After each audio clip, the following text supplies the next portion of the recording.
আল্লাহ রাব্বুল আলামিন বলেন, জেনাকারিনী পুরুষ, জেনাকারিনী নারী আর জেনাকারা পুরুষ, তাদের শাস্তি হচ্ছে উভয়কে 100 করে দৌড়া মারা, প্রাণদণ্ড দিয়ে দেওয়া। এই শাস্তি যদি হয়, জেনা বন্ধ হয়ে যাবে, বিবাহ সহজ হবে। ইসলামী রাষ্ট্র হলে পরে জেনা করা কঠিন হবে, বিবাহ করা সহজ হয়ে যাবে। এটা হচ্ছে কোরআনের আইনের সুন্দর বিধান। জেনার শাস্তি, চোরের শাস্তি, নরহত্যার শাস্তি জুডিশিয়াল লয়ের আওতায়, ফৌজদারি দণ্ডবিধির আওতায় এগুলি পড়ে। এগুলি সব কোরআন শরীফে আছে না নাই? আছে কিনা? তাহলে কি করে আপনি বলবেন আপনি ধর্ম নিরপেক্ষ? আপনি শুধু ধর্ম আপনার ব্যক্তিগত ব্যাপার আর রাজনীতি একটা আলাদা ব্যাপার। এবারে আল্লাহ রাব্বুল আলামিন মদ পান সম্পর্কে, যারা মদ পান করবে, জুয়া খেলবে যারা, তাদের সম্পর্কে, মদ্যপায়ীদের ব্যাপারে আল্লাহ পাক বলছেন, ইন্নামাল খামরু ওয়াল মাইসিরু ওয়াল আনসাবু ওয়াল আজলামু রিজসুম মিন আমালিশ শাইতানি ফাজতানিবুহু। আল্লাহ পাক বলেন, নিঃসন্দেহে মদ, জুয়া এবং পাশা, এই সমস্ত খেলাকে, এই সমস্ত জিনিসকে নাপাক ঘোষণা করা হয়েছে। এগুলি সব হতেছে শয়তান কর্তৃক উদ্ভাবিত নোংরা কাজ। এগুলি শয়তানের কাজ। মদ আর জুয়া কার কাজ? যারা বলেন কার কাজ? শয়তানের কাজ। সুতরাং ফাজতানিবুহু, এর থেকে তোমরা ফিরে থাকো। আল্লাহ বলছেন, মদ এবং জুয়া মানুষকে আল্লাহর জিকির থেকে ফিরায় রাখে। ফাহাল আনতুম মুনতাহুন, এগুলি শোনার পরেও কি তোমরা এর থেকে ফিরে থাকবে না? এবার আল্লাহ রাব্বুল আলামিন ওজনে কম দেওয়া সম্পর্কে বলছেন। যারা ব্যবসায়ী, অনেক ব্যবসায়ী আছে, ব্যবসা করতে গিয়ে ধর্ম ব্যক্তিগত ব্যাপার, ব্যবসার মধ্যে ধর্ম নিতে চাই না। কয় যে ধর্ম দারুণ পবিত্র জিনিস, এত পবিত্র, শুধু মসজিদে থাকবে, শুধু মাদ্রাসায় থাকবে, আমার জীবনের বিস্তীর্ণ অঙ্গনে ধর্ম ঢুকতে পারবে না।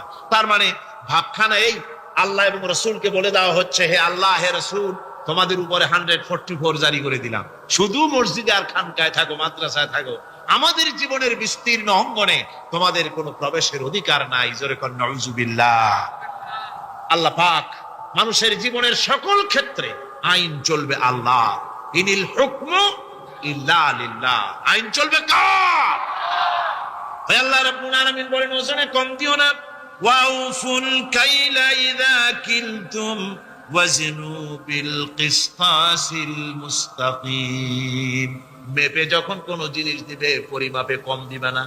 ওজন করে যখন দিবে, ওজনেও কম দিবে না। আল্লাহ পাক কোরআনে কারীমের মধ্যে সুন্দর করে সব কথা বলে দিলেন। ওজনে কম করো না, পরিমাপে কম করো না, সঠিকভাবে এটাকে দিও। ইয়াতীমের মাল সম্পর্কে কোরআন বলছে, ওয়ালা তাকরাবু মালাল ইয়াতীমি ইল্লা বিল্লাতী হিয়া আহসান। ইয়াতীমের মাল ভক্ষণ করা তো দূরের কথা, এর নিকটবর্তী হয় না। তবে হ্যাঁ, ইয়াতীম বয়স্প্রাপ্ত হওয়া পর্যন্ত যদি আমানত রাখো, সেটা ভিন্ন কথা, কিন্তু ইয়াতীমের মালকে ভক্ষণ করো না অবৈধভাবে। ইয়াতীমের মালের সুরক্ষার জন্য আল্লাহ পাক বলে দিলেন। অশ্লীলতা সম্পর্কে, আজকে সমাজে অশ্লীলতা চলছে, বেহায়ামি, নগ্নতা চলছে, এ সম্পর্কে আল্লাহ পাক বলছেন, কুল ইন্নামা হারামা রাব্বিয়াল ফাওয়াহিশা মা যাহারা মিনহা ওয়া মা বাতান।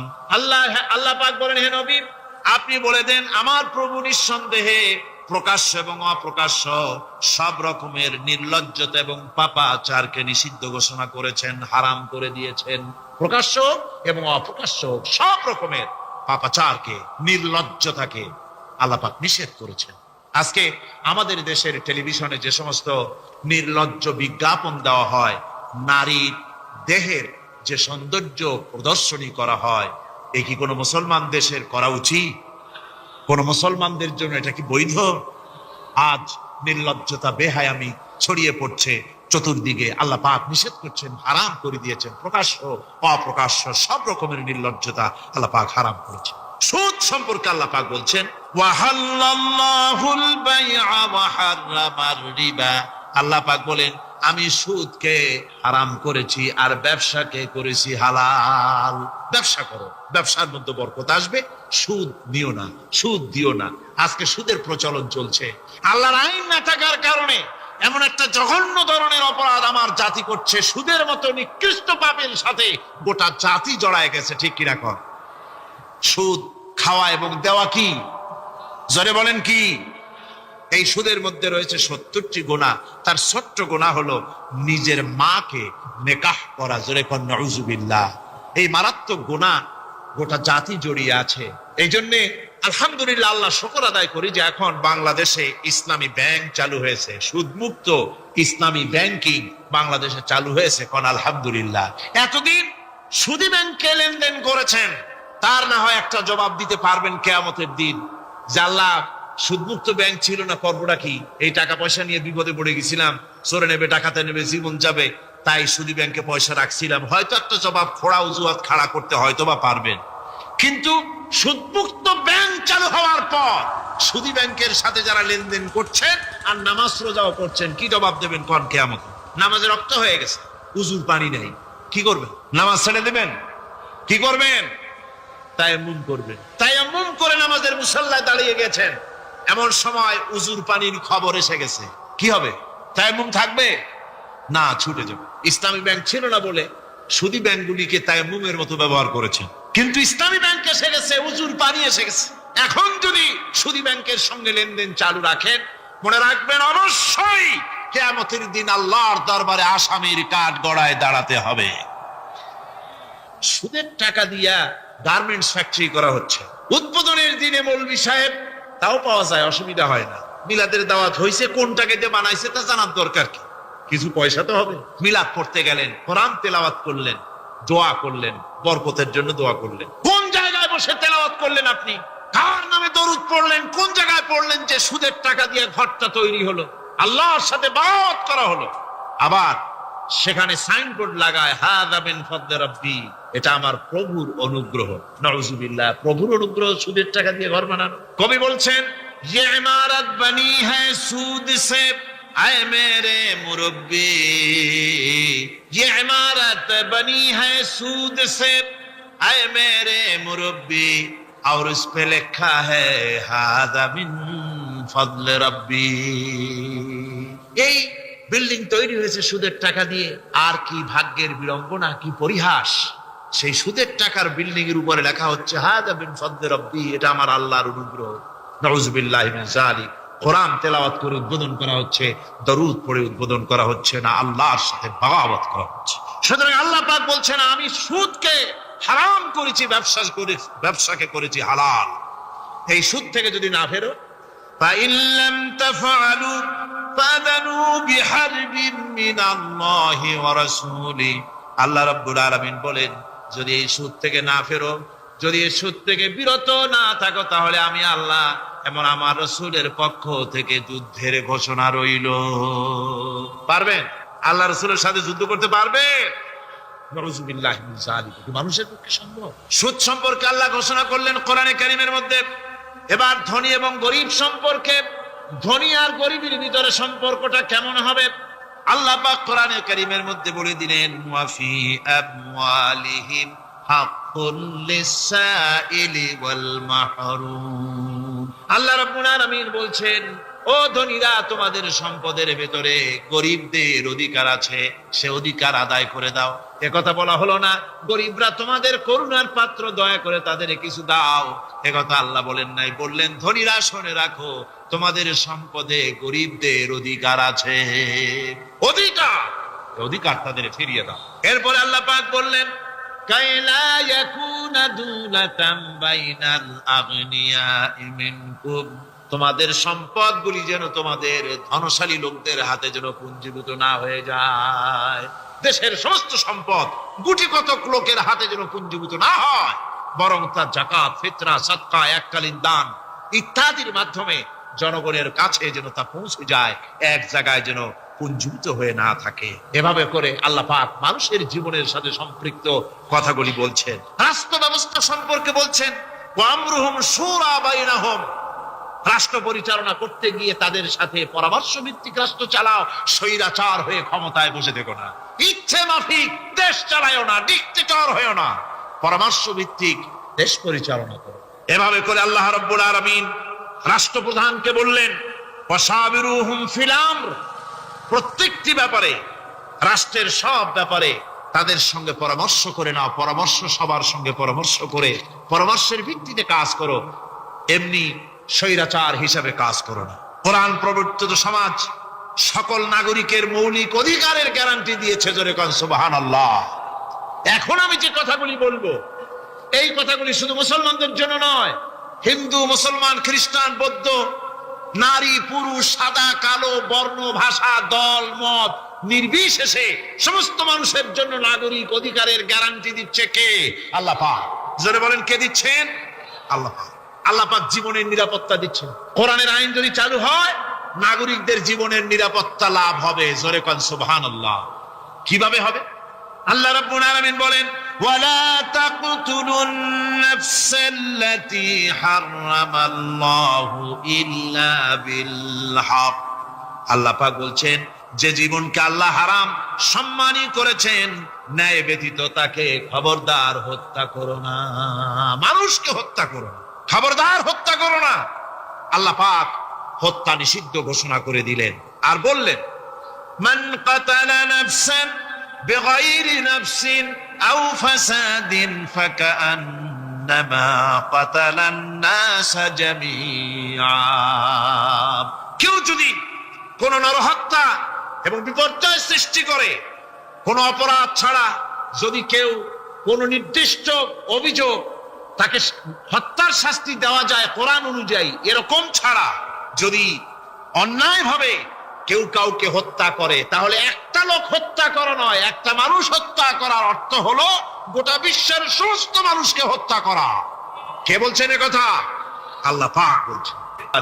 আল্লাহর নবী বলেন, তোমাদের মধ্যে সর্বোত্তম ব্যক্তি সেই, তোমাদের ভিতরে ভালো ব্যক্তি, উত্তম ব্যক্তি সেই, যে ব্যক্তি নিজে কোরআন শেখে আর অন্যকে শিখায়। কোরআন যে শেখে আর অন্যকে যে শিখায়, সেই ব্যক্তি হলো তোমাদের মধ্যে সর্বোত্তম ব্যক্তি, ভালো ব্যক্তি। সুবহানাল্লাহ পড়েন। কোরআনে কারীমের এই মর্যাদা সম্পর্কে রাসূল কারীম সাল্লাল্লাহু আলাইহি সাল্লাম বলেছেন, দুই ব্যক্তিকে, দুই শ্রেণীর লোককে ঈর্ষা করা যায়। অমুকে বিরাট বাড়ি করেছে, সে বাড়ি থেকে হিংসা হয়, আমি ওরকম বাড়ি করব, অমুকের মতো নেতা হব, অমুকের মতো বড় লোক হতে হবে। পরশ্রী কাতরতা অথবা ঈর্ষা করা, এরকমের ঈর্ষা করা জায়েজ নাই। রাসূলুল্লাহ বলেছেন, দুই ব্যক্তির সঙ্গে ঈর্ষা করা যায়। আন ইবনে ওমর রাদিয়াল্লাহু তাআলা আনহু আন্নাহু قال قال رسول الله صلى الله عليه وسلم لا حسد الا على الاثنين। দুই ব্যক্তি ছাড়া অন্য কারো সাথে হিংসা করা যায় না, রিস্ক করা যায় না। কোন কোন ব্যক্তি? রাজুলুন আতাহুল্লাহুল কুরআন ফাহুয়া ইয়াকুমু বিহি আনা আল-লাইলি ওয়া আনা আন-নাহার।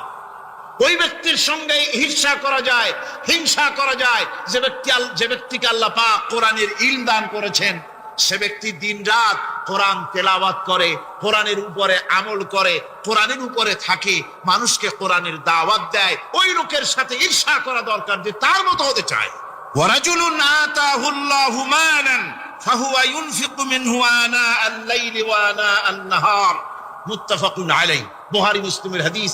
রাসূলুল্লাহ বলছেন, অন্য আরেক ব্যক্তি হচ্ছে যে ব্যক্তিকে আল্লাহ পাক মাল দিয়েছেন, সম্পদ দিয়েছেন, ওই ব্যক্তি তার মাল আর সম্পদকে দিন-রাত দুহাতে আল্লাহর রাস্তায় খরচ করে।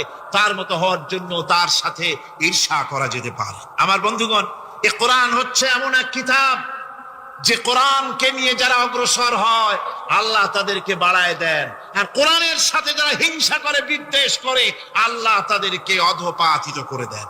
عن عمر بن الخطاب رضي الله تعالى عنه أنه قال قال رسول الله صلى الله عليه وسلم إن الله يرفع بهذا الكتاب أقواما ويضع به آخرين رواه مسلم। হযরত উমর রাদিয়াল্লাহু তাআলা আনহু বলছেন যে আল্লাহ পাক এই কোরআনের সাহায্যে এক শ্রেণীর লোককে প্রতিষ্ঠিত করবেন দুনিয়ার বুকে, এবং আখিরাতেও আর এক শ্রেণীর লোককে করবেন অধঃপাতিত। যারা কোরআনের সাথে বিরোধিতা করবে, তারা যদি হিরো হয়, আল্লাহ তাদেরকে জিরো বানাবেন। কি বানাবেন? জোরে কোন কি বানাবেন? জিরো বানিয়ে দিবেন। আর কোরআনকে নিয়ে যারা আগ বাড়ে, তারা যদি জিরো হয়, আল্লাহ পাক তাদেরকে কি বানায় দেন? কোরআনের সাথে বিরোধিতা আজকের নতুন কিছু নয়, আবহমান কাল থেকে কোরআনের সাথে চলছে বিরোধিতা। বিশ্বকবি, কবি সম্রাট আল্লামা ইকবাল, আল্লাহ তাকে জান্নাতুল ফেরদাউস নসিব করুন, সবাই বলুন আমিন।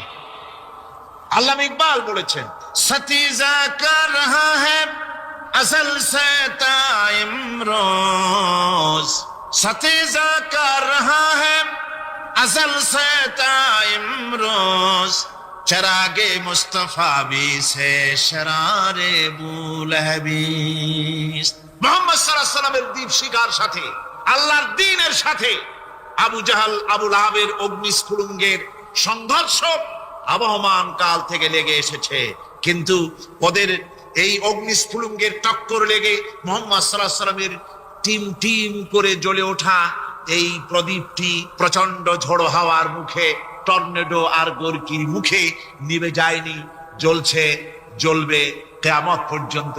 এটাকে নিভাবার ক্ষমতা বিশ্বের কোনো মানুষের নাই। ফু দিয়া কেউ যদি নিভাতে চায়, চেহারা শুদ্ধ মাথা শুদ্ধ পুড়ে ছাই হয়ে যাবে, কোরআনের আলোকে নির্বাপিত করতে পারবে না।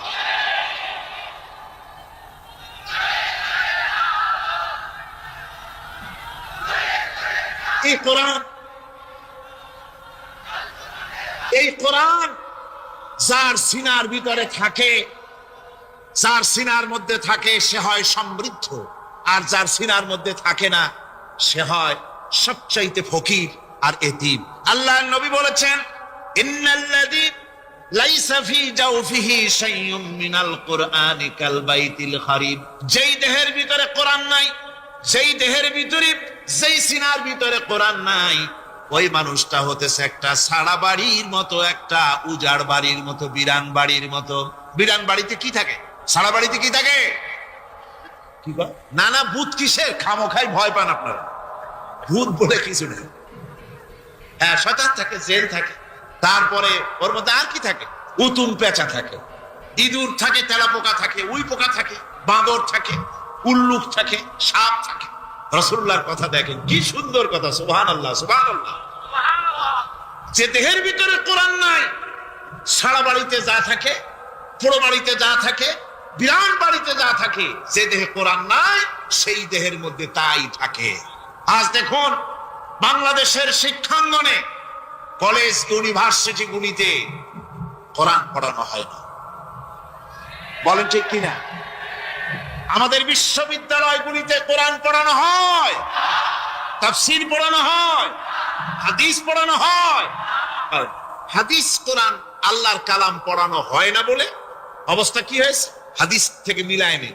ইন্নাল্লাযী লাইসা ফি জাওফিহি শাইউম মিনাল কুরআনি কাল বাইতিল খারিব। কোরআন নাই তো সারা বাড়ি, কোরআন নাই তো কি আছে?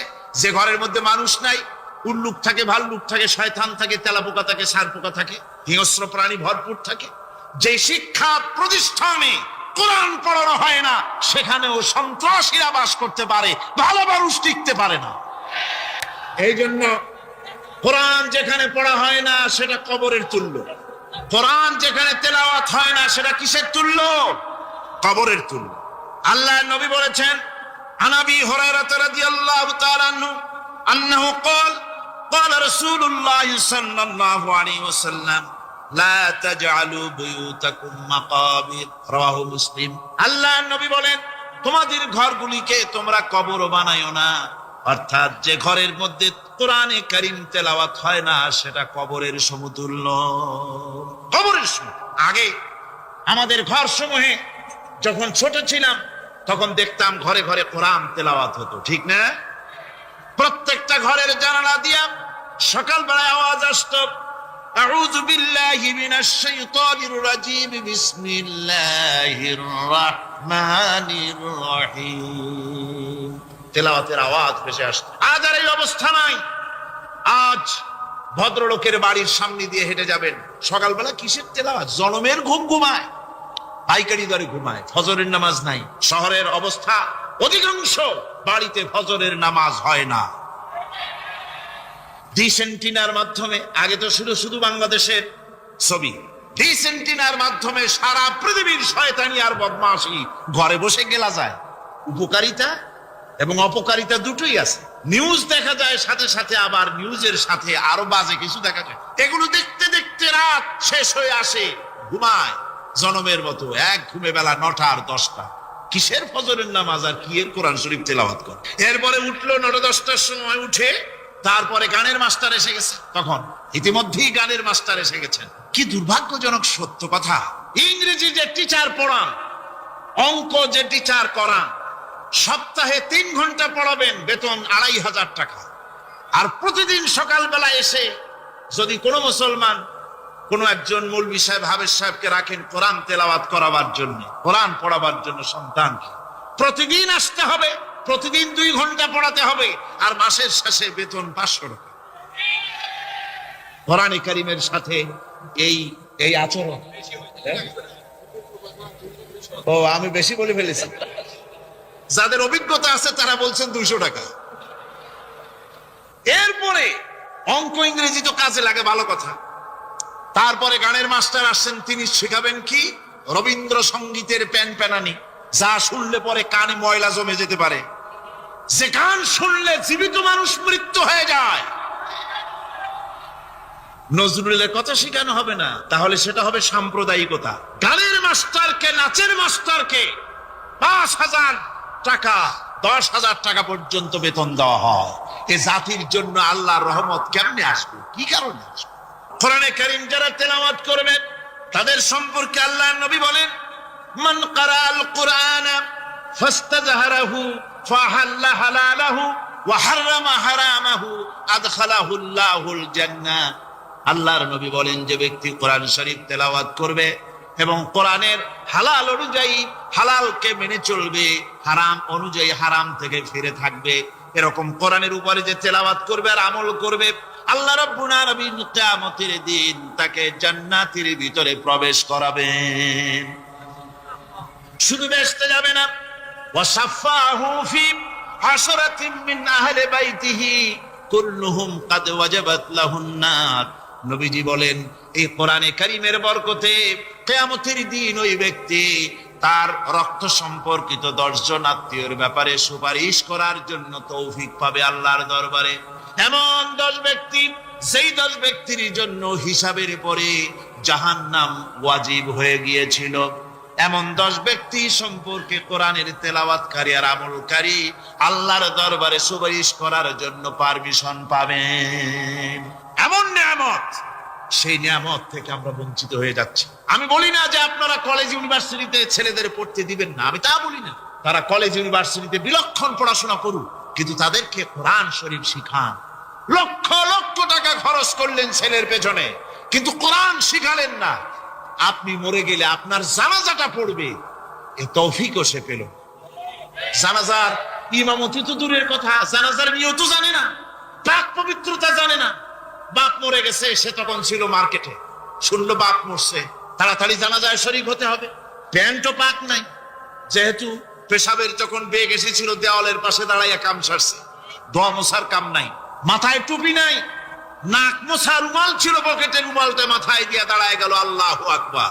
বাপের কপালে যা আছে তাই হোক। তারপরে বাপ মরে গেছে, কান্না শুরু করেছে। যেদিন মরছে সেদিন কাঁদতেছে, পরের দিনও একটু মুখ মলিন কাঁদতে। নাম বল্টু মিয়া। তার আবার এক বন্ধু আছে, তার নাম শান্টু মিয়া। শান্টু মিয়া বলছে, মিয়া বল্টু কান্দো কেন? বাপ মরে গেছে। এগুলো বাঁচে নাকি? এগুলো মরি যে, আমার একটা ছিল, ওটাও মরছে। চিরকাল কারো বাপ থাকে, সুতরাং এত মন খারাপ কেন? আসো, ইন্ডিয়া থেকে ভালো একটা বই আসছে, সেটা দেখে এত আনন্দ পাবে। বাপ তো বাপ, 14 গোষ্ঠী মরলেও মনের দুঃখ বুঝে যাবে। এরপরে বাড়ি এনে তাকে সিনেমার ছবি দেখানো হলো। ছবি সে দেখলো, ফেরার সময় বাপের কবরের কাছ থেকে যাওয়ার সময় দাঁড়িয়ে গেল ক্ষণিকের জন্য। আহারে বাপ, বিদায় হয়ে গেলা, কি দেব তোমার? কিছু তো নাই আমার কাছে, তাই সারা রাত ধরে যা কিছু দেখলাম এগুলি তোমার আমল নামায় দিয়ে গেলাম। জোরে কর নাউজুবিল্লাহ। আমি সমস্ত পিতাদেরকে বলতে চাই, সন্তানদেরকে কোরআন শিখা, কাজে লাগবে। কোরআন শিখালে কাজে লাগবে। কোরআন শরীফ মুখস্থ করেন, বেশি করে মুখস্থ করেন কোরআনে কারীম, আপনার ফায়দা হবে। হযরত ওমর রাদিয়াল্লাহু তাআলা আনহু বর্ণনা করছেন যে রাসূল কারীম সাল্লাল্লাহু আলাইহি ওয়াসাল্লাম বলেছেন, ইউকালু লিসাহিবিল কুরআনি ইকরা ওয়ারাত্তিল কামা কুনতা তুরাত্তিলু ফিদ দুনিয়া। কিয়ামতের দিন জান্নাতীদেরকে, বেহেশতীদেরকে আল্লাহ রাব্বুল আলামিন বলবেন, কোরআন শরীফ তেলাওয়াত করো আর উপরের দিকে উঠতে থাকো। কোরআনে যেভাবে দুনিয়ার বুকে কোরআনে কারীম তুমি মুখস্থ করেছিলে, ধীরে ধীরে তেলাওয়াত করতে, ওইভাবে ধীরে ধীরে কোরআন তেলাওয়াত করো আর উপরের দিকে উঠতে থাকো। আল্লাহ পাক বলতে থাকবেন উপরের দিকে ওঠো, তেলাওয়াত করো আর ওঠো। উঠতে উঠতে যেই জায়গায় গিয়ে তোমার তেলাওয়াত শেষ হয়ে যাবে, জান্নাতের ওই জায়গাটা তোমার জন্য বরাদ্দ হবে। আবু দাউদ শরীফের হাদিস, জান্নাতের ওই জায়গাটা তোমার জন্য বরাদ্দ হবে। এখন যাদের শুধু সূরা ইখলাস আর সূরা কাউসার মুখস্থ, তারা তো দুই পা আগাই বসে যাবে, উঠতে পারবেন না। বেশি বেশি মুখস্থ করেন, হাফেজে কোরআন হন অথবা হাফেজের মতো হন। বেশি বেশি মুখস্থ করেন সূরা ইয়াসিন, সূরা দুখান, সূরা আর রহমান, সূরা ওয়াকিয়া, সূরা মুজাম্মিল, এই সমস্ত সূরা, বেশি সূরা আল আরাফ, সূরা কাহাফ, সূরা মারিয়াম ইত্যাদি মুখস্থ করেন। কিয়ামতের দিন কাজে লাগবে। জান্নাতের অত উঁচায় উঠতে পারবেন। হাফেজ যে কোন জায়গায় যাবে, সুবহানাল্লাহি ওয়া বিহামদিহি, 30 পারা কোরআন যার সিনার ভিতরে, জান্নাতের কোন জায়গাটা আল্লাহ তাকে বরাদ্দ করবেন। সুবহানাল্লাহ, সুবহানাল্লাহ। কোরআনে কারীমকে মুখস্থ করুন, বেশি করে মুখস্থ করুন। কোরআনে কারীমকে বেশি করে তেলাওয়াত করুন। এই কোরআনে কারীমকে যারা বেশি করে তেলাওয়াত করবে, তেলাওয়াত করতে গিয়ে যারা আল্লাহর কাছে কিছু চাওয়ার সময় পাবে না, তাদের সম্পর্কে রাসূল করিম সাল্লাল্লাহু আলাইহি ওয়াসাল্লাম বলেছেন হাদিসে কুদসি, রাসূল করিম সাল্লাল্লাহু আলাইহি ওয়াসাল্লাম বলেছেন, ইয়াকুলুর রাbb তাবারাকা ওয়া তাআলা মান শাগালাহুল কুরআন আন যিকরি মাসআলাতি আতাইতুহু আফজালা মা উতিয়াস সাইলি। আল্লাহর নবী বলেন, আমার আল্লাহ পাক বলেছেন, কোরআন তেলাওয়াত করতে গিয়ে যারা ব্যস্ত থাকে, কোরআন তেলাওয়াত করতে করতে যারা আমার কাছে হাত পেতে কিছু চাওয়ার সময় পায় না, যারা আমার কাছে হাত পেতে কিছু চায়, তাদের থেকে তেলাওয়াতকারীদেরকে আমি রব্বুল আলামিন বেশি করে দেই। জোরে বলেন সুবহানাল্লাহ। কোরআন তেলাওয়াত করতে করতে যারা আল্লাহর কাছে হাত পেতে চাওয়ার সময় পায় না, আল্লাহ পাক বলেন যারা চায় তাদের থেকে তেলাওয়াতকারীকে আমি বেশি দেই। আমার বন্ধুগণ, শুধু তাই নয়, এ কোরআনে কারীম যারা তেলাওয়াত করবে, আমল করবে, কিয়ামতের দিন তার মা বাবার মাথার উপরে আল্লাহ রাব্বুল আলামিন, আবু দাউদ শরীফের হাদিসে এসেছে, তার মা বাপের মাথার উপরে নূরের টুপি পরিধান করানো হবে। এমন নূরের টুপি, এমন নূরের তাজ পরানো হবে, চন্দ্র সূর্যের আলোকে ম্লান করে দেবে। হাসরবাসীরা প্রশ্ন করবেন, এ লোকটি কে? কোন ফেরেশতা নাকি বলে না, কোন নবী নাকি বলে না, তবে কি ইনি কে? জবাব হবে, ইনি হচ্ছেন সেই ব্যক্তি যিনি তার সন্তানদেরকে কোরআন শিখিয়েছিলেন। কোরআন শিখানোর কারণে আল্লাহ রাব্বুল আলামিন আজ তার মা বাপের মাথার উপরে নূরের টুপি পরিধান করে হাসরের ভিতরে মর্যাদা দিলেন। কিয়ামতের দিন দুনিয়া মর্যাদা পাওয়া যাবে, আখিরাতেও মর্যাদা পাওয়া যাবে যদি কোরআনে কারীমকে তেলাওয়াত করা যায়, আমল করা যায়, বোঝা যায়, তাহলে এই সমস্ত নিয়ামত আল্লাহ পাক দান করবেন। সুতরাং এই এত বড় নিয়ামত থেকে আমরা যেন কেউ বঞ্চিত হয়ে না যায়। কোরআন হচ্ছে এমন এক কিতাব যার তাফসীর লেখা হয় নাই। পৃথিবীতে এমন কোনো ভাষা নাই, পৃথিবীর উল্লেখযোগ্য সবগুলি ভাষায় কোরআনে কারীমের তাফসীর লেখা হয়েছে, কিন্তু কোন মুফাসসির আজ পর্যন্ত একথা বলেন নাই যে আমি যে তাফসীর লিখছি এর চাইতে ভালো তাফসীর আর কেউ লিখতে পারেও না আর পারবেও না, এটা শেষ, আর তাফসীর লেখা লাগবে না। একথা কেউ বলতে পেরেছে? জোরে বলেন, পেরেছে? পারে নাই। তার কারণ কি? আল্লাহ রাব্বুল আলামিন বলেন, قُلْ لَوْ كَانَ الْبَحْرُ مِدَادًا لِكَلِمَاتِ رَبِّي لَنَفِدَ الْبَحْرُ قَبْلَ أَن تَنفَدَ كَلِمَاتُ رَبِّي وَلَوْ جِئْنَا بِمِثْلِهِ مَدَدًا। আল্লাহ পাক বলেন, নবী আপনি বলুন, আমার রবের কথাগুলি লেখার জন্য যদি সমুদ্রের পানিগুলি, সমুদ্রের সমস্ত পানিগুলি যদি কালিতে পরিণত হয়ে যায়, আর আমার রবের কথাগুলি যদি লেখা শুরু হয়ে যায়, আমার রবের কথাগুলি লেখার পূর্বে সমস্ত সমুদ্রের পানিগুলি শেষ হয়ে যাবে। তারপরে যদি আবার সমুদ্র ভরে দেওয়া হয়, আরো যদি লেখা হয়, তবুও আমার রবের কথা লেখা শেষ হবে না।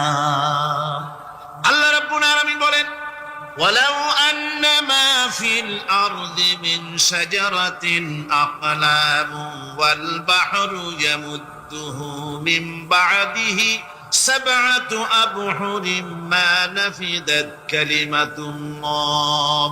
আল্লাহ রাব্বুল আলামিন বলেন, মা নাফিদাত কালিমাতুল্লাহ।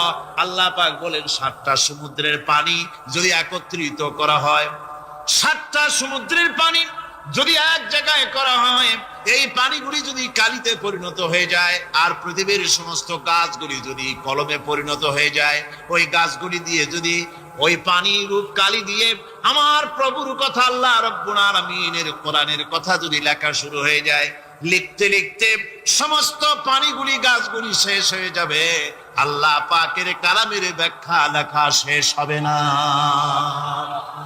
মা নাফিদাত কালিমাতুল্লাহ, আল্লাহর কথা লেখা শেষ হবে না। এত বড় বিরাট আযীম কিতাব আল্লাহ পাক আমাদেরকে দান করেছেন, সুবহানাল্লাহ পড়েন।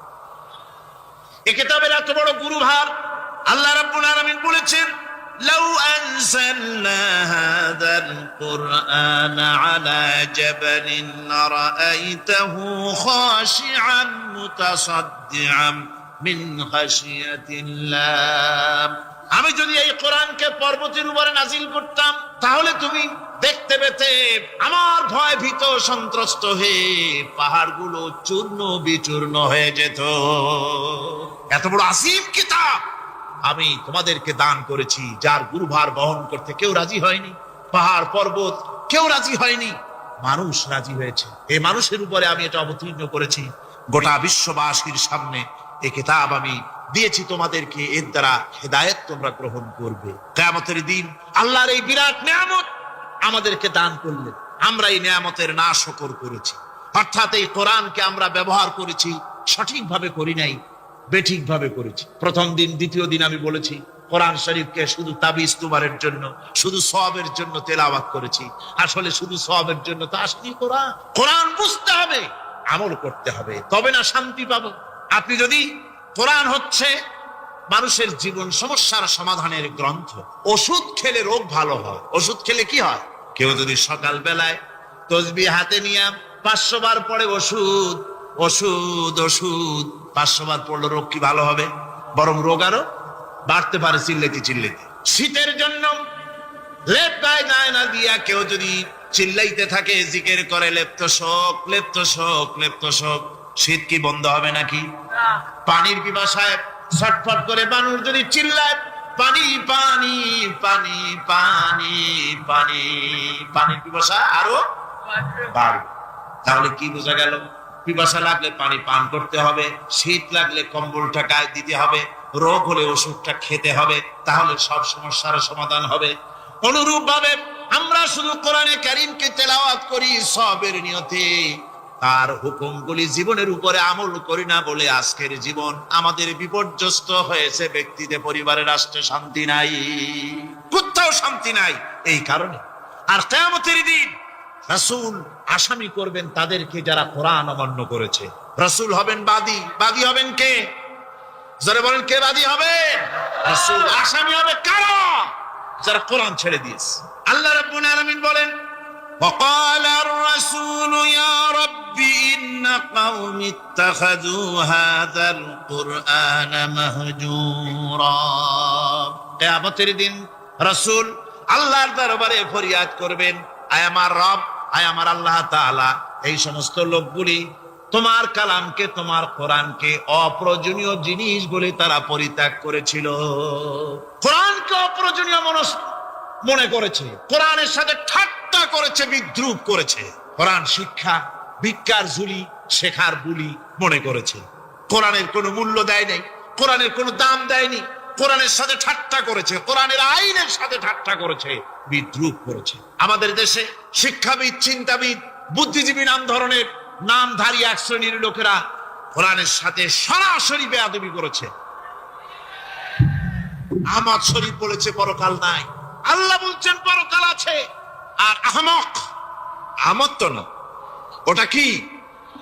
এই আহমক, সে বলেছে পরকাল নাই, বিবাহ মানি না, কবর আযাব মানি না, কিয়ামতের দিন বিচার হবে তাও মানি না, অস্বীকার করেছে। এটাকে নিয়ে ঠাট্টা করেছে। আহমদ শরীফ লিখেছেন নিজে যে আল্লাহ বলতে কেউ নাই, মানুষ তাকে চিন্তা করে সৃষ্টি করেছে, স্রষ্টা বলতে কেউ নাই। তারপরে আর একটা মেয়ে লোক, আমি ওটার নাম নিতে ঘৃণা বোধ করি, এটি হচ্ছে এটি হচ্ছে চরম ধর্মদ্রোহী, রাষ্ট্রদ্রোহী, নাস্তিক, জাহান্নামের কীট, ডাস্টবিনের আবর্জনা। এই মেয়ে লোকটি বলেছে, তার বইতে লিখেছে, বেহেশত হচ্ছে এক অসভ্য উদ্যান। কোরআন শরীফে আল্লাহ পাক বলেছেন, আমলে সালেহ যারা করবে, নবীরা, ওলিরা, সিদ্দিকীন, শুহাদা সব যাবে জান্নাতে। আর সেই জান্নাতকে এই খাবিসা, এই নিকৃষ্ট ধর্মদ্রোহী, রাষ্ট্রদ্রোহী মহিলা, এই সে বলেছে বেহেশত হচ্ছে এক অসভ্য উদ্যান।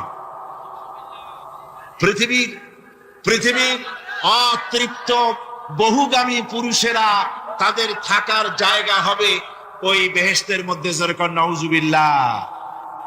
এই মেয়ে লোকটি সমগ্র নারী জাতির কলঙ্ক। ভারত, বাংলাদেশের শ্রেষ্ঠ শত্রু ভারত, এই শয়তানকে পয়সা দিয়া পুষতেছে। কলকাতায় দাওয়াত দিয়ে আনন্দ পুরস্কার দিয়েছে। তার বইয়ের মধ্যে, কত বড় নির্লজ্জ মেয়ে, বইয়ের মধ্যে লিখছে, বাসে বসে আমি যখন দেখি ছেলেরা পেশাব করার জন্য বাস থামলি বাসের থেকে নেমে দেওয়ালের পাশে গিয়ে প্যান্টের বোতাম খুলে পেশাব করে, আর মেয়েরা চুপ করে বসে থেকে পেশাবের যন্ত্রণা নিয়ে কষ্ট পায়, আমি আনন্দ পাবো সেই দিন যেদিন মেয়েরাও বাস থেকে নেমে দেওয়ালের পাশে দাঁড়িয়ে পেশাব করতে পারবে। এটা কি একটা মানুষ? অসভ্য জানোয়ার একে জন্ম দিয়েছে, আল্লাহই ভালো জানে। আমার বন্ধুগণ, তার অসভ্যতার শেষ নাই। কোরআন নিয়ে ঠাট্টা করেছে, বলেছে আমার মা রাতের বেলায় ঝুলে ঝুলে সূরা ইয়াসিন পড়ে, আমি চিন্তা করি যে কত বাজে কাম করতেছে সে। বলছে আল্লাহ পাক কোরআনের মধ্যে পুরুষকে বেহেশতের হুরিদের কাঁচা মাংসের লোভ দেখাইয়া, মদ খাওয়াবার লোভ দেখিয়ে তাদেরকে নামাজ রোজা করার জন্য বাধ্য করতেছে। বেহেশতে কি শরাব, বেহেশতে কি মদ পান করানো হবে? না, বেহেশতে মদ পান করানো হবে না। মদ তো নাপাক জিনিস। আল্লাহ পাক বলছেন বেহেশতে পান করানো হবে। ওয়াসাকাহুম রাব্বুহুম শারাবান তাহুরা। জান্নাতের ভিতরে আল্লাহ পাক শারাবে তাহুর পান করাবেন, যেটা নিজেও পাক এবং যে পান করবে সেও পবিত্র হয়ে যাবে। সুবহানাল্লাহ। সুতরাং এই কোরআন নিয়ে ঠাট্টা বিদ্রুপ যারা করেছে, কিয়ামতের দিন আল্লাহর দরবারে তাদেরকে উঠতে হবে, আজ হোক কাল। আমি জানি না বাংলাদেশ সরকার ভারতের ভয়ের চোটে এই মেয়ে লোককে পুলিশ প্রহারা দিয়া পুষতেছে নাকি আমার বুঝে আসে না। বাংলাদেশ সরকারের পররাষ্ট্র মন্ত্রণালয় রীতিমতো আসামির কাঠগড়ায় দাঁড়িয়ে বিবৃতি দিয়েছেন এবং তাকে পুলিশ প্রহরার ভিতরে রেখেছে। বাংলাদেশের দণ্ডবিধি অনুযায়ী ওর তো ফাঁসি হয়ে যাওয়া উচিত। কোরআনের বিরুদ্ধে কথা বলেছে, আল্লাহর কোরআন নিয়ে ঠাট্টা করেছে। আমার বন্ধুগণ, কিয়ামতের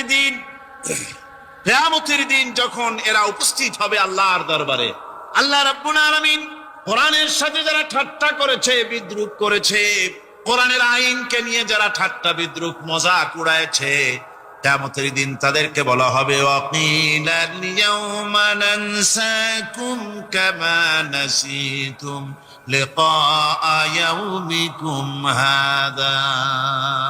কিয়ামতের দিন আল্লাহ রাব্বুল আলামিন কোরআনের ঠাট্টাকারী, কোরআনের বিদ্রুপকারী, কোরআনের আইনের অমান্যকারীদেরকে বলবেন, আমি আজকে তোমাদের ভুলে গেলাম, যেমন করে তোমরা এই দিনে আমার সঙ্গে সাক্ষাৎকারের কথা ভুলে গিয়েছিলে।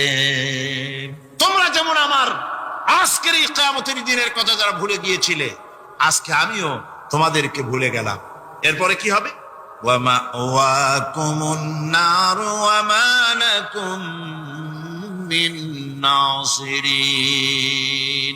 আল্লাহ পাক বলেন এরপরে এদের জায়গা হবে জাহান্নাম, আর এদের সাহায্যকারীও কেউ থাকবে না, জাহান্নামে চিরকাল থাকতে হবে। এটা এই জন্য যে তারা আল্লাহর কোরআনের সঙ্গে ঠাট্টা করেছে, বিদ্রুপ করেছে, কোরআনের আইন মানে নাই, কোরআনের আইনকে অমান্য করে চলেছে। এই জন্য কিয়ামতের দিন আল্লাহ রাব্বুল আলামিন তাদেরকে শাস্তি প্রদান করবেন। কোরআন পৃথিবীর বুকে আল্লাহ নাজিল করেছেন। শুধু তেলাওয়াত করবেন ঝুলে ঝুলে, এজন্য নয়। কি জন্য নাজিল হলো? এবার উদ্দেশ্য শুনুন। আল্লাহ পাক বলেন, আর রহমান আল্লামাল কুরআন। আল্লাহ রাব্বুল আলামিন তিনি হলেন এমন দয়াবান, এমন রহমান, যিনি কোরআন শিখালেন। কি কারণে শিখালেন? কোরআন নাজিলের উদ্দেশ্য কি? আল্লাহ পাক বলেন, ইন্না আনসালনা ইলাইকাল কিতাবা বিল হাক্কি লিতাহকুমা বাইনান নাসি বিমা আরাকাল্লাহ। আল্লাহ পাক বলেন, এই কিতাব আমি আপনার প্রতি অবতীর্ণ করেছি এই জন্যে যাতে করে আপনি আল্লাহর প্রদর্শিত এই বিধান অনুযায়ী মানুষের উপরে বিচার ফয়সালা করতে পারেন। মানুষের উপরে আইন চলবে আল্লাহ। কার আইন? জোরে বলেন, কার আইন? আলা লাহুল খালক ওয়াল আমর। সৃষ্টি যার, আইন চলবে কার? আল্লাহ পাক বলেন, এই জন্য নাজিল করলাম, কোরআন নাজিল করেছি যাতে করে কোরআনের আইন দিয়ে বিচার ফয়সালা করতে পারেন। সেই জন্যই কোরআন নাজিল করলাম। আসলে আল্লাহর নবীর এই পৃথিবীতে আগমনের উদ্দেশ্য ওটাই ছিল। হুয়াল্লাযী আরসালা রাসূলাহু বিল হুদা ওয়া দীনিল হক লিইয়ুযহিরাহু আলাদ-দীনি কুল্লিহি ওয়া কাফা বিল্লাহি শাহীদা। আল্লাহ রাব্বুল আলামিন বলেন, আমি আমার রাসূলকে দ্বীনে হক, সত্যের বিধান সহকারে দুনিয়ায় প্রেরণ করেছি। লিইয়ুযহিরাহু আলাদ-দীনি কুল্লিহি, আয় লিইয়ুগলিবাহু আলা সাইরিল আদিয়ান। সমস্ত আদিয়ানে বাতিলের উপরে আমার দ্বীনকে বিজয়ী করে দেওয়ার জন্য আমি রাসূলের কাছে কিতাব সহকারে তাকে অবতীর্ণ করেছি। এ দায়িত্ব শুধু মুহাম্মদ সাল্লাল্লাহু আলাইহি ওয়াসাল্লামের ছিল না, দুনিয়ার উপরে আল্লাহর দ্বীন কায়েম করা, আল্লাহর বিধান অনুযায়ী মানুষের বিচার ফয়সালার দায়িত্ব শুধু মুহাম্মদ সাল্লাল্লাহু আলাইহি ওয়াসাল্লামের ছিল না, সমস্ত নবীদের ছিল। কাদের ছিল? সব নবীদের ছিল।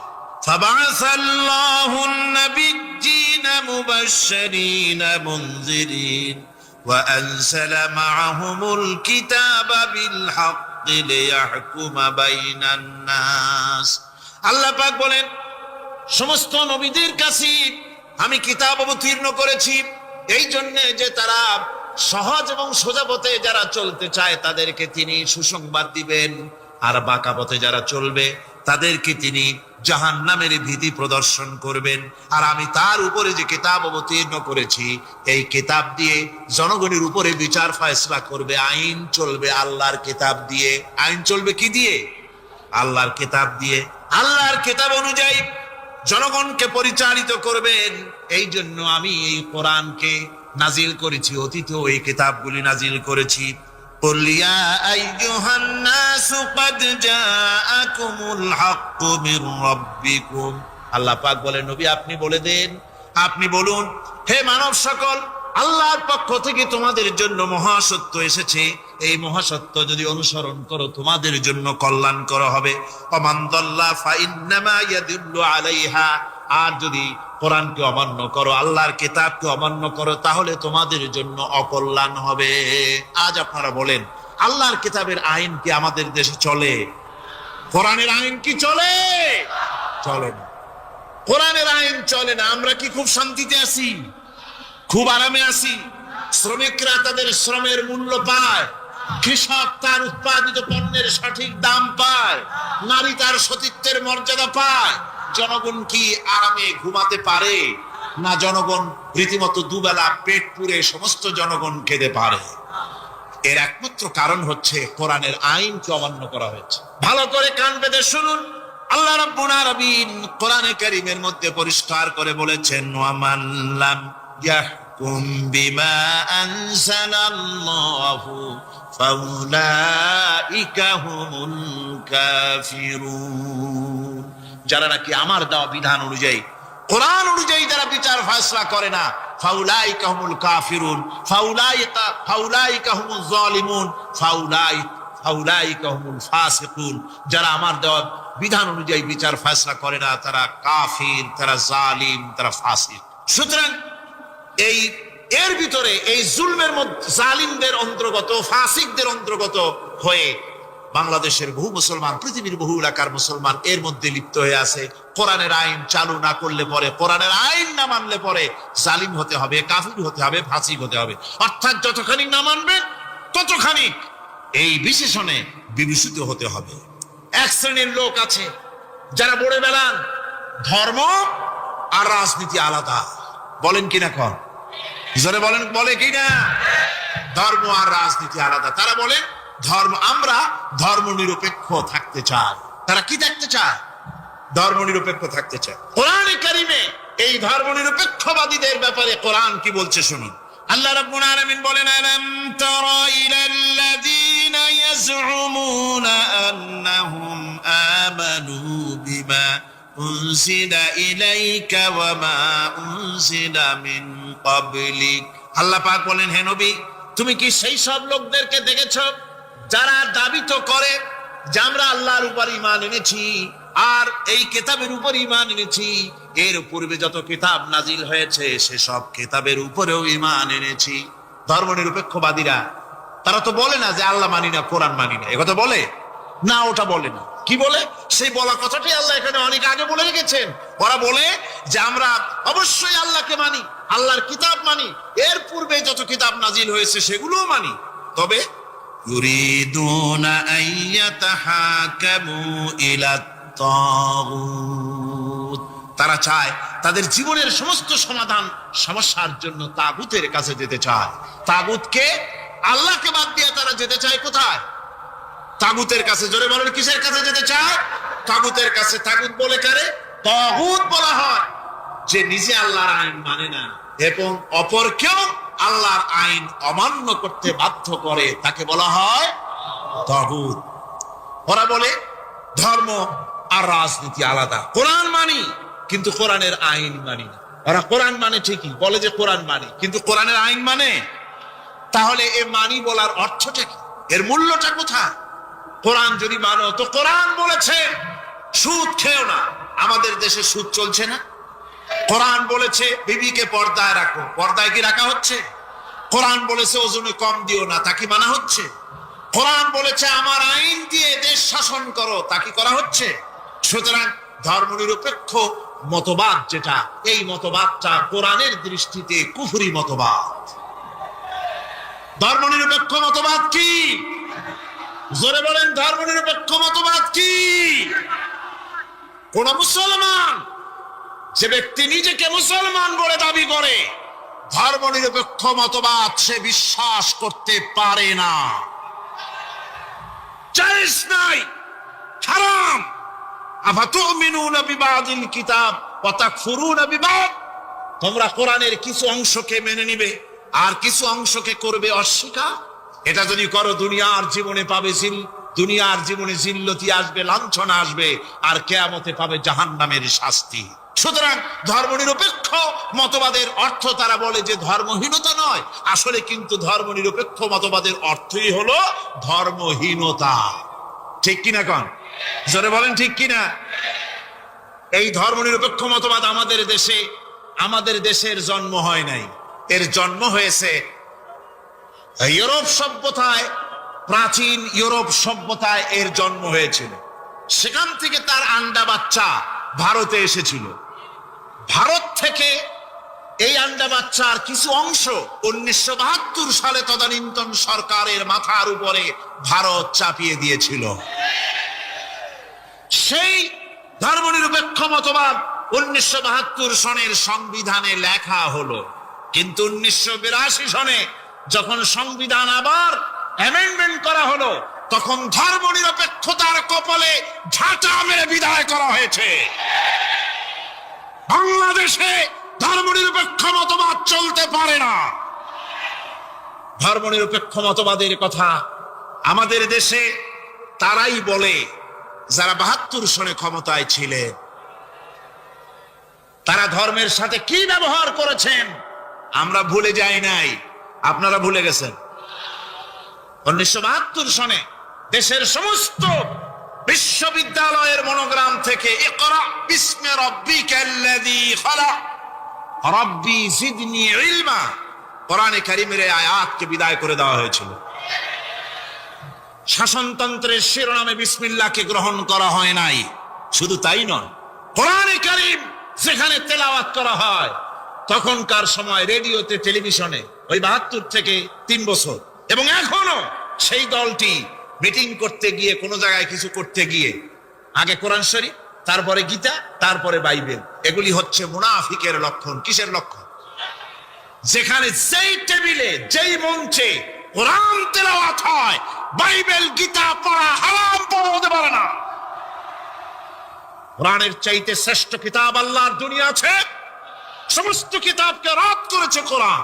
হযরত ওমর রাদিয়াল্লাহু তাআলা রাসূল করিম সাল্লাল্লাহু আলাইহি ওয়াসাল্লামের কাছে গিয়ে তাওরাতের একটা পাতা পড়তেছি। হযরত আবু বকর রাদিয়াল্লাহু তাআলা সেখানে চলে এলেন। এসে দেখেন রাসূল করিম সাল্লাল্লাহু আলাইহি ওয়াসাল্লামের চেহারা মোবারক লাল হয়ে গিয়েছে গুসায়।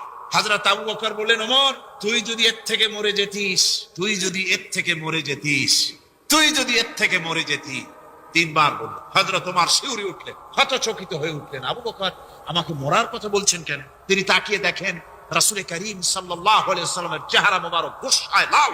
হযরত ওমর বলছেন, ইয়া রাসূলুল্লাহ, আমার এবং আমার পিতা মাতার জীবন আপনার কদম মোবারকে উৎসর্গ হয়ে যায়। আমি অপরাধ করেছি, কি অন্যায় করেছি হুজুর আমাকে? হুজুর বলছেন, ওমর, তুমি যে তাওরাতের পাতা আমার সামনে পড়তেছো, এই তাওরাত যার উপরে নাজিল হয়েছিল, সেই মুসা আলাইহিস সালাম যদি আজকে বেঁচে থাকতেন, তাহলে আমার উম্মতের ভিতরে শামিল হয়ে যাওয়া তার জন্য ফরজ হয়ে যেত।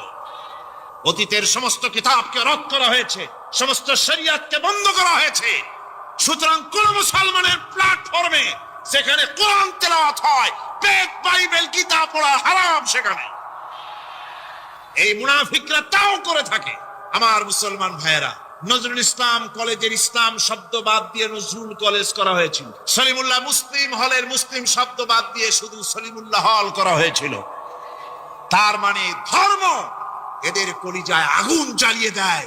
ইসলামের নাম বরদাস্ত হয় না, কোরআনের নাম বরদাস্ত হয়। আর বরদাস্ত হয়নি বলেই আল্লাহ পাক তার ইন্তেকাম নিয়েছে। আমার বক্তব্য হচ্ছে, কোরআনে কারীম পৃথিবীতে এসেছে শাসন করতে দুনিয়াকে। তার মধ্যে রয়েছে রাজনীতি, অর্থনীতি, সব।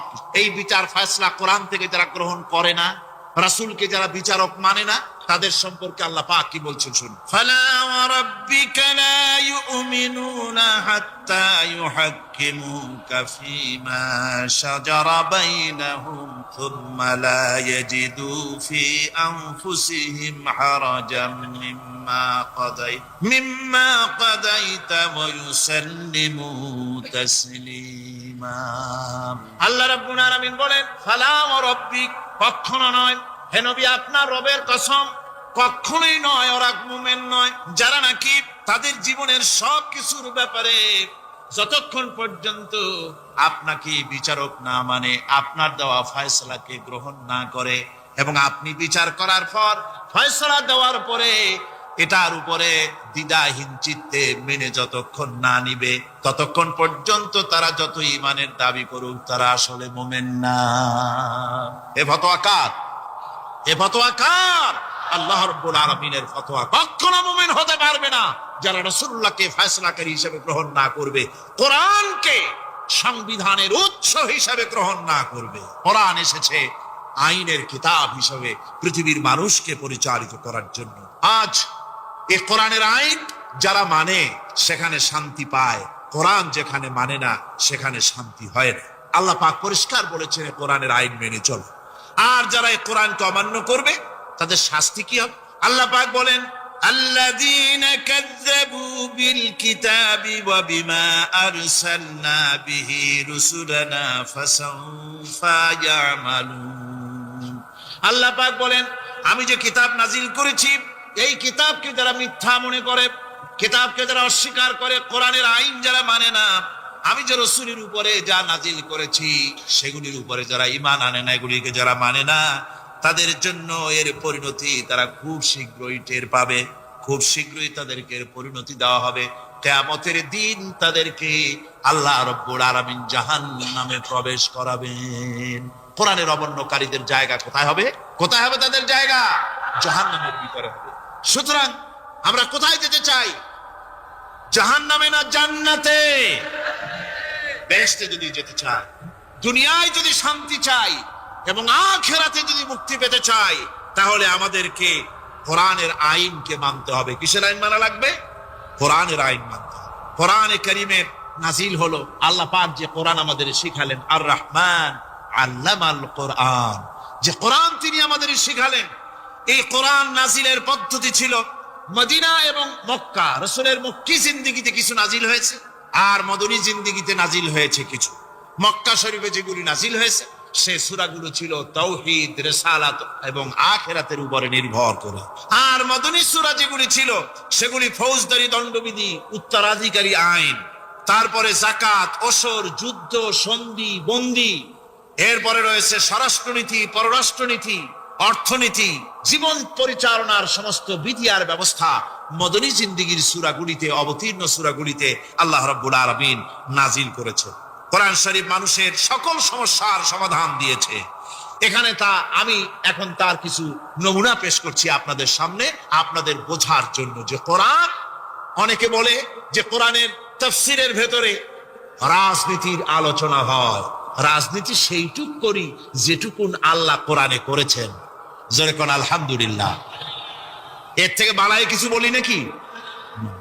কোরআন যেটুকুন করেছে, রাসূলুল্লাহ যেটুকুন করেছে, একজন মুসলমান হিসাবে তা করা আপনার আমার জন্য কি সুন্নত, নফল?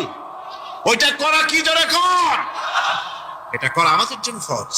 সেই জন্য আমি কিছু নমুনা পেশ করছি আপনাদের সামনে, বুঝতে পারবেন যে কোরআন শুধু নামাজের কথা নিয়ে আসে নাই। কোরআনের মধ্যে আয়াত সংখ্যা কত? ৬,৬৬৬। এটা ঠিক না, কিছু কম আছে। ৬,০০০ কয়েক শত, ভালো করে গুনে দেখা দরকার। তো এই যে আয়াতে কারিমা যেগুলি রয়েছে এর মধ্যে মাত্র ৫০০ আয়াত হচ্ছে হুকমে শরঈ। ভালো করে শুনুন, ৫০০ আয়াত আদেশ এবং নিষেধ জাতীয়। এটা করো, ওটা করো না, এটা হালাল, ওটা হারাম। এ হলো ৫০০। তো এই যদি ৫০০ হয় তাহলে বাকি ৬,০০০ কি? বাকি ৬,০০০ ইতিহাস, দর্শন, বিজ্ঞান, রাজনীতি, অর্থনীতি, সমাজনীতি, উত্তরাধিকারী আইন, পররাষ্ট্রনীতি, স্বরাষ্ট্রনীতি, মানুষের জীবনে যা দরকার, ইহকাল, পরকাল, কবর, হাসর, মিজান, সিরাত, জান্নাত, জাহান্নাম, এসব কিছু আল্লাহ পাক বাকি হাজার হাজার আয়াতের মধ্যে বলেছেন। তো ৫০০ আয়াতের পরিচিতি আমাদের জানা আছে, নামাজ, রোজা, হজ, যাকাত, হালাল, বৈধ, অবৈধ ইত্যাদি সম্পর্কে। কিন্তু বাকি আয়াতগুলিতে আমাদের জীবন পরিচালনার ব্যাপারে আল্লাহ পাকের কথা শুনুন, কিভাবে এ কথাগুলি আল্লাহ পাক আমাদের বলছেন। বিচার পদ্ধতি সম্পর্কে শুনুন। কোরআন যে বিচার পদ্ধতি আমাদেরকে দিয়েছেন, নিরঙ্কুশ ন্যায় বিচারের কথা কোরআন বলেছে। কোরআন বলেছে বিচার হতে হবে কি ধরনের? ওয়াইদা হাকামতুম বাইনান নাসি আন তাহকুমু বিল আদল। কোরআন শরীফ বলেছে তোমরা যখন লোকদের মাঝে বিচার ফয়সালা করবে তখন অবশ্যই সুবিচার করবে, জাস্টিস, ন্যায় বিচার করবে। এই ন্যায় বিচার করতে গিয়ে তোমার সামনে যদি বিজাতীয় কোনো লোক আসামি হয়ে দাঁড়ায়, অমুসলিম, তখন বিচারটা কিভাবে করবে? কোরআনে কারীম বলছে ওয়ালা ইয়াজরিমান্নাকুম শানাআনু কওমিন আলা আল্লা তা'দিলু। কোন বিশেষ শ্রেণীর বিচার কাজ করতে গিয়ে, কোন বিশেষ শ্রেণী বা জাতির বিচার কার্য পরিচালনা করতে গিয়ে তাদের প্রতি বিদ্বেষ যেন তাদেরকে, তুমি যেন জুলুম করে না বসো, তখন যেন তুমি ইনসাফ করতে পারো, তাদের উপরে জুলুম করবে না। সে যদি তোমার জাতের লোক না হয়, বিচার করতেছে তুমি বিচারক হিসাবে সঠিক বিচার করবে, বিচারের মানদণ্ডকে কখনো খেলাধুলা করবে না, ভালো সুবিচার করবে। এটা হচ্ছে কোরআনে কারীমের কথা। আর আত্মীয় স্বজনের বিচার সম্পর্কে বলা হচ্ছে যে তোমরা বিচার নিয়ে, সুবিচার নিয়ে তোমরা দাঁড়াও, দণ্ডায়মান হও সুবিচার নিয়ে। মুসলমানেরা তোমরা যখন বিচার করবে তখন এই বিচার করতে গিয়ে ওয়ালাউ আলা আনফুসিকুম আবিল ওয়ালিদাইনি ওয়াল আকরাবিন, সে যদি তোমার নিজের বিরুদ্ধেও যায় বিচার, তা যদি তোমার সন্তান সন্ততি, ভাই ব্রাদার, মা বাপ ইত্যাদির বিরুদ্ধেও যদি চলে যায়, ইয়াকুন গানিয়ান আও ফাকিরান, যদি সে গরিব হয়, যদি সে ধনীও হয়, বিচারের বেলায় কোন রকম তারতম্য করবে না, আপন হোক পর হোক, বিচার করতে হবে সঠিক। এটা কার কথা? আল্লাহর। জোরে বলেন কার কথা? পৃথিবীর কোন ধর্মগ্রন্থে কথা বলেছে? পৃথিবীর কোন জাতি কথা বলেছে? কোরআন বলেছে এই সুবিচারের কথা, সুবিচার করতে হবে। বিচারের বেলায় খবরদার আপন পর এবং কোন ধর্মের লোক এই চিন্তা করতে যেও না। কোরআনে কারিমের রয়েছে, কোরআনে কারিমের মধ্যে রয়েছে ফৌজদারি দণ্ডবিধি, জুডিশিয়াল ল, ফৌজদারি দণ্ডবিধি। এখানে একটা কথা বলে নিতে হয়, আল্লাহর আইন, মূল কথাটা কি? আল্লাহর আইন। আল্লাহর আইনের কথা শোনা মাত্রই এক শ্রেণীর লোকেরা মনে করে আল্লাহর আইন মানেই হলো হাত কাটা, আল্লাহর আইনের অর্থই হলো গলা কাটা, আল্লাহর আইনের অর্থই হলো দৌড়া মারা। এটা একটা বাজে কথা। আল্লাহ পাকের আল্লাহ কি এইরকম একটা বদমেজাজি দারোগার মতো আল্লাহ যে মানুষ পাইলেই খালি পিটাবে আর হাত কাটবে? একটা কথা হইল, হাত কাটা, গলা কাটা। এটা কখন সুবিচার প্রতিষ্ঠিত হয়ে যাবে, খাওয়া পড়ার গ্যারান্টি মিলবে, তারপরে যদি কেউ চুরি করে দৃষ্টান্তমূলক শাস্তি দাও হাত কেটে। এর আগে না। মদিনা মুনাওয়ারায় হযরত ওমর রাদিয়াল্লাহু তাআলা আনহুর সময় অনাবৃষ্টির কারণে দুর্ভিক্ষ দেখা দিয়েছিল। তখন হযরত ওমর জাস্টিসদেরকে, ম্যাজিস্ট্রেটদেরকে ডেকে পরিষ্কারভাবে এলান করে দিয়েছিল, এখন যদি কোনো চোর ধরা পড়ে এই দুর্ভিক্ষ চলাকালীন, কোন চোর যদি ধরা পড়ে আর প্রমাণিত হয় পেটের জ্বালায় চুরি করেছে, খবরদার তার হাতকে তোমরা কাটবে না, খবরদার হাত কাটবে না। ইসলাম তো আগে পেটে দেয়। আগে কোথায় দেয়? পেটে। আর পরে দেয় পিঠে, আগে দেয় না। মানুষের খাওয়া পড়া, শিক্ষা, চিকিৎসা, বাসস্থান সবটার গ্যারান্টি দেওয়া হয়। মদিনায় যখন এই গ্যারান্টি এসে গেল, চোরের হাত কাটা আইন মক্কায় নাজিল হয় নাই, নাজিল হয়েছে মদিনা মুনাওয়ারায়, রাসূলের মদনী জিন্দেগিতে। কোন সময়? যখন রাসূলুল্লাহ প্রেসিডেন্ট। রাসূলুল্লাহ কি? জোরে কোন রাসূলুল্লাহ কি? রাষ্ট্রপতি। সেই সময় মানুষ দরজা খুলে ঘুমাবার সুযোগ পেল, খাওয়া পড়া, শিক্ষা, চিকিৎসা, বাসস্থানের গ্যারান্টি পেল। এই সময় আল্লাহ রাব্বুল আলামিন তিনি যখন দেখলেন ইসলামী সমাজ ব্যবস্থা কোরআনের আইনের মাধ্যমে মানুষ সব রকমের নিরাপত্তা লাভ করেছে, পেটের সমস্যার সমাধান হয়ে গেছে, তখন আল্লাহ আইন জারি করলেন, আস-সারিকু ওয়াস-সারিকাতু ফাকতাউ আইদিয়াহুমা। চোর পুরুষ হোক আর নারী হোক, উভয়ের হাত কেটে দাও। পুরুষ হোক আর নারী হোক, এখন উভয়ের হাত কেটে দাও। দৃষ্টান্তমূলক শাস্তি হোক, যাতে করে এই চুরি আর না কেউ না করে। পেটে খাবার আছে, চাকরি আছে, ওষুধ আছে, শিক্ষা আছে, থাকার মতো জায়গা আছে, এখন চুরি করো কেন? তাহলে বোঝা যাবে এটা নেশায় পরিণত হয়েছে। কি হয়েছে? নেশা। তখন তো আর চোরেকে বসায় সেলুট মারা আর যাবে না, এখন হাতটা কাটিয়া একটা শাস্তি দিয়ে দাও। আমাদের দেশে কিন্তু চোরের হাত কাটা আইনের ব্যাপারে কোন চোরের আজ পর্যন্ত মিছিল করে না।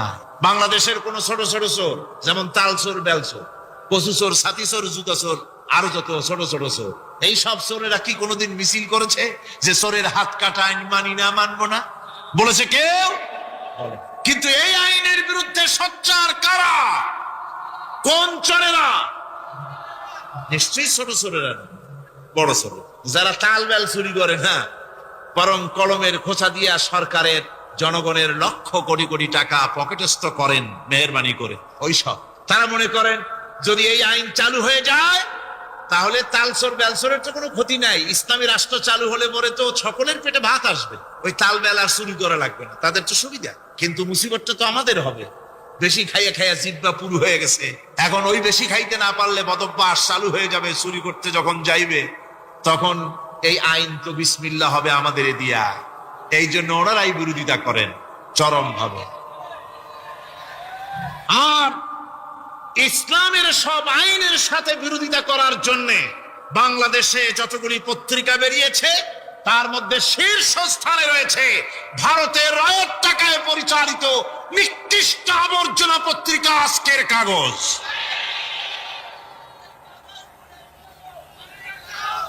ওই কাগজে, এই কাগজে একটা প্রবন্ধ লেখা হয়েছে আজ।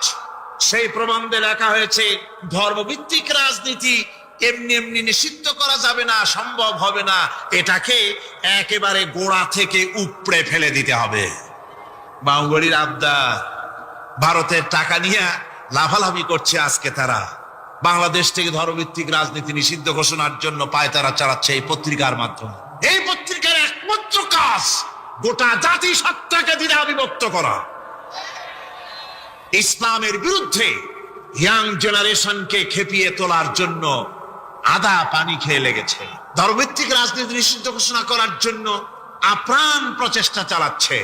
সংসদে পর্যন্ত এই বক্তব্য উঠানো হয়েছে, তাই না? সংসদে উত্থাপিত হয়েছে ধর্মভিত্তিক রাজনীতি নিষিদ্ধ ঘোষণা করতে হবে। আমি বলেছি ধর্মভিত্তিক রাজনীতি নিষিদ্ধ ঘোষণা করার করে ফেলেছিল রাশিয়া।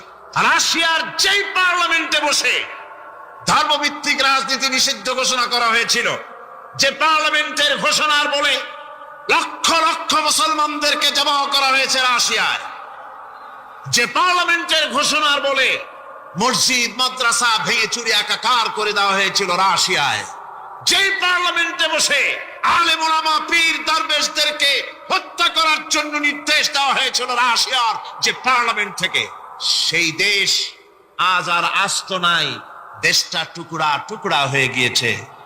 বাংলাদেশের পার্লামেন্টে আজকে যারা এই দুঃসাহসিক কথা বলছেন, ধর্মভিত্তিক রাজনীতি নিষিদ্ধ ঘোষণা করার কথা যারা উচ্চারণ করছেন, রাশিয়ার পার্লামেন্টের ইতিহাস ভুলে যাবেন না। বাংলাদেশে 11.5 কোটি তৌহিদি জনতার তৌহিদি রক্ত, তৌহিদি চেতনা সমস্ত শরীরে মাথায় আর রগ রেশায় টকবক করছে। ইসলামী চেতনা, ইসলামের রক্ত। এই মুসলমানদের সাথে আগুন নিয়ে খেলা করার চেষ্টা করো না। আমার বন্ধুগণ, কোরআনের আইন বন্ধ করার ক্ষমতা কারো নাই। আইন চালু হলে পরেই শান্তি আসবে। ওরা বিরোধিতা করছে, ওরা বলছে চোরের হাত কাটা আইন, এটা হচ্ছে একটা অমানবিক ব্যাপার। আইনটা কার? আল্লাহ। মানুষগুলি কার? তা তোমারা তো দরদ কেন? মায়ের চাইতে মাসির দরদ বেশি। এটা কি খুব সুলক্ষণ? না, এটা দারুণ কুলক্ষণ। সুতরাং আল্লাহ রাব্বুল আলামিন তার আইন হচ্ছে শাশ্বত আইন। চোরের হাত কাটা আইন অর্থ এ নয় যে বাংলাদেশ ইসলামী দল যদি ক্ষমতায় আসে পাইকারি দরে চোরের হাত কাটা আরম্ভ করবে না। ততক্ষণ পর্যন্ত আইন চালু হবে না যতক্ষণ পর্যন্ত সমস্ত মানুষ তাদের কর্মসংস্থান না হবে, খাবার না পাবে, চাকরি বাকরি না হবে, খেয়ে পরে খাওয়া পড়া শিক্ষা চিকিৎসা বাসস্থান সবটার গ্যারান্টি মিলবে, তারপরে আইন চালু হবে। এর আগে আল্লাহ রাব্বুল আলামিন ফৌজদারি দণ্ডবিধির আওতার ভিতরে চোরের কি শাস্তি হবে তা বললেন। নরহত্যার শাস্তি বলল, আরে মুতিম তুই কি জানিস না ছোটবেলায় মুহাম্মদ সাল্লাল্লাহু আলাইহি সাল্লাম আমার একটা দুধ পান করেছে আর তুমি একটা দুধ পান করেছো। আজ তুমি আবু জাহেলের মিয়া ওই সংসদের দারুন না দোয়ায় তুমি হলো চিফ হুইপ এবং তুমি হলো বড় নেতা। তুমি যদি মুহাম্মদ সাল্লাল্লাহু আলাইহি সাল্লামকে যদি বের না করো, আমি আল্লাহর কোরআন শরীফ ছুঁয়ে বললাম তুই আমার কোনোদিন জানাজা করবি না। ভালো করে শোনেন, ওয়াস্ত শোনো, এই অরিজিনাল মাল পাবা কোথায়। আপনাদের কিরম লাগতেছে? হালিমাতুস সাদিয়ার ছেলের নামও জানে না। আমি নিজে একজন পীর, কিন্তু হক কথা বলতে আমি কাউকে পরোয়া করি না। দাওয়াতের দরকার নাই, দাওয়াত না দেবে বাড়ি গোপালগঞ্জ, আবার হাইকোর্টে বসবো। চেহারা দেখলেই তো অন্যরকম। আমার 7টা ছেলে টাইটেল পাস, MA পাস। শুধু মারহাবা না, আমার মেজর ছেলে ইউনিভার্সিটি প্রফেসর, তাও মদিনা বিশ্ববিদ্যালয়, বিয়ে করছে মিশরে। আমার বিয়েই এক বাবার এক ছেলে, ওনার 4টে বাড়ি সব আমার বৌমা আর আমার ছেলের নামে রেখে দিয়েছে। আমার স্ত্রী নিয়ে মাঝে মাঝে ওখানে যাই, আমার নাতিরে বলে দাদা আমার ওই দেশে বিয়ে দাও। না, তোমার জুড়ি কোনো পুরুষ বাংলাদেশে নাই বউ, এই দেশেই তোমার দেব। তোমার চেহারার মতন একখান মালও বাংলাদেশেই নাই। দাদা তুমি? বলে আমার মতনও নাই।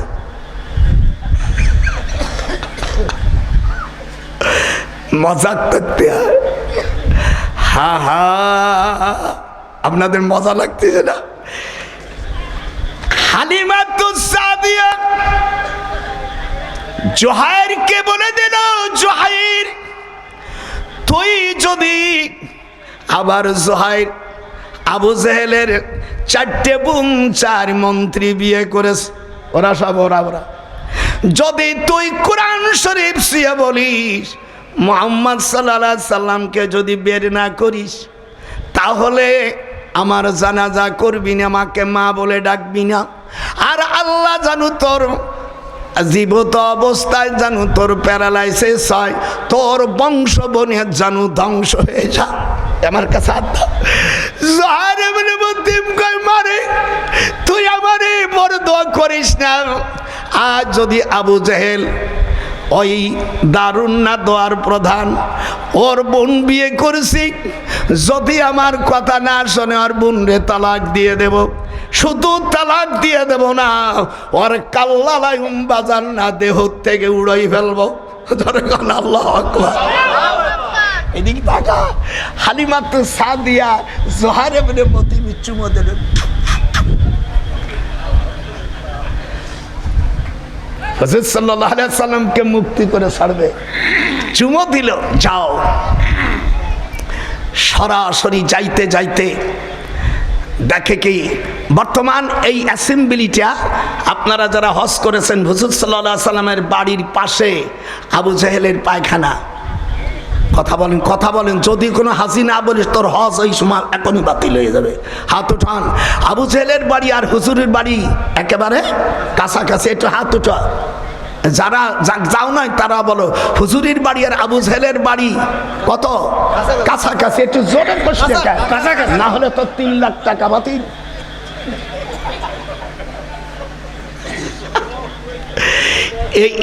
এই আয়াতগুলো তো তোমরা জানো না, যাইয়ে কবা কাল্লা 10টা টাকা দাও মার হওয়া।